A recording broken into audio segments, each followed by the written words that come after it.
Berikutnya adalah laporan. Sama juga untuk laporan. Jadi kalau kita lihat laporan jasa di laba rugi, ini kita bisa lihat di sini ada laporan 1 tahun, laporan bulanan. Ya, ini semua udah siap cetak. Jadi kalaupun kita klik print, ini tinggal di print, ya. Dan kalau yang kosong-kosong begini, ini kan sepertinya tidak terlalu rapi. Itu bisa disembunyikan dengan memilih baris di sini, kemudian di hide. Demikian juga ini ya. Jangan di delete, jangan di cut, di hide saja.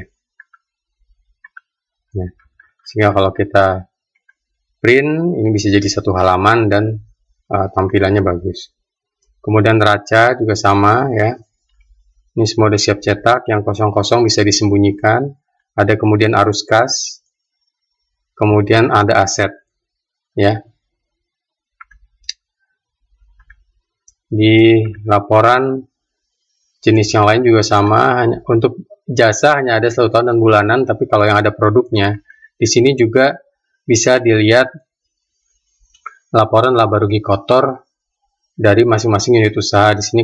Jadi kalau ada biaya variabel atau HPP, itu bisa terlihat di sini cost yang dikeluarkan dan profit dari masing-masing produknya. Jadi mungkin kita bisa melihat contohnya yang jelas di laporan yang toko ini. Nah, di sini kan terlihat nih. Ada berjual flash disk, modalnya sekian, jadi total profitnya sekian. Tapi ini gabungan ya, bukan satu jenis produk. Ini gabungan seluruh produk.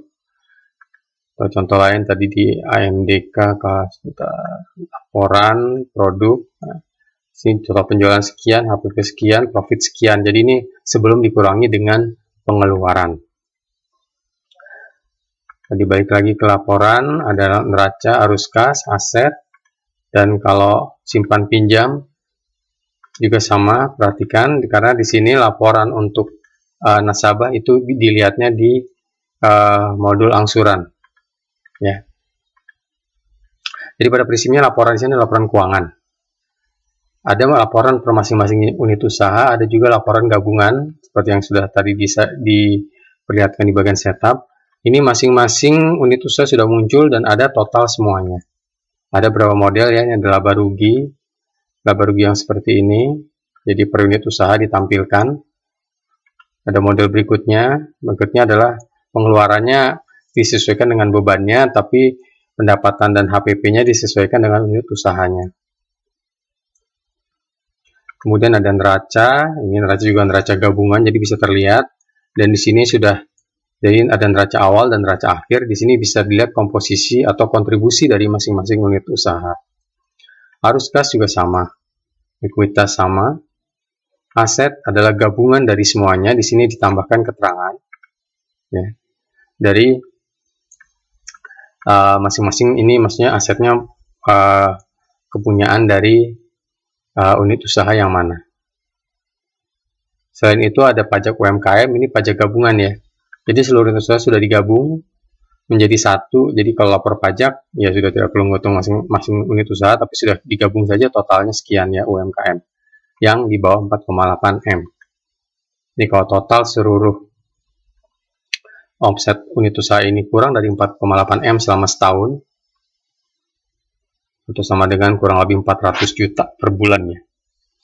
Itu bisa melaporkan sebagai pendapatan, melaporkan pajak dan bayar pajak sebagai UMKM.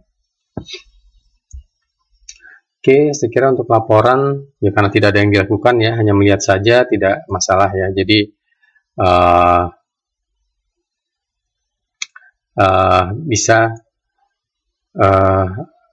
jadi dengan laporan otomatis ini teman-teman bisa dengan mudah melihat, menganalisa, dan mencetak.